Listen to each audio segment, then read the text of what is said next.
Three dogs just wanted to go home. We clawed the rusted gates of a cage that we didn't understand. Locked in dark rooms, our only friend was the occasional flicker of a light bulb that reminded us of the sun. So we spent most nights howling at a moon that only felt safe visiting behind gated windows. They painted us like vicious animals, teeth so sharp you could feel the anger leave our open jaws as it dripped from our tongues. So the guards would come to force muzzles over our broken mouths and tell us it was medication. They looked at us like dogs that had been broken down and beaten, and we looked up at them with a stare that told ghost stories, begging and pleading to be set free. The guard wore a smile like a shotgun, and he delighted in swallowing the key. I heard that most dogs don't make it out of here alive. So we sat around in a circle and asked each other what we were in for, as if our illnesses were crimes and we were just criminals for needing help.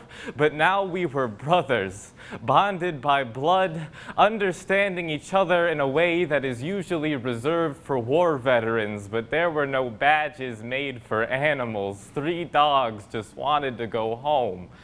But we were strip-searched daily in a room that didn't show up on the cameras. The walls were lined with sedatives and silent screams, and you could hear the cries of misbehaving patients from down the hall. They wanted us to hear it so we would learn from example, and so we never talked anymore. We'd simply sit in our beds with pillows over our heads and try to sleep. Three dogs just wanted to go home.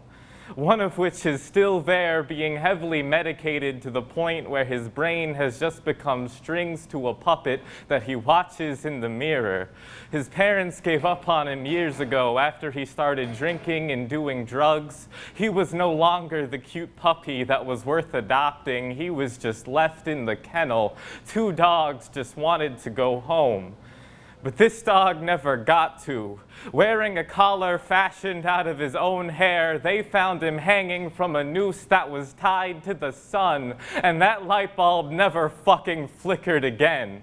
It just stayed lit to better present the shadow of a teenager that died in the arms of a monster. They made him sicker than he was when he got there. He was only 14.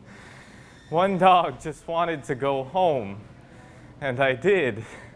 The cathartic discharge papers felt like breathing for the first time, but I can still hear the faint howling of a pack of dogs that couldn't be domesticated.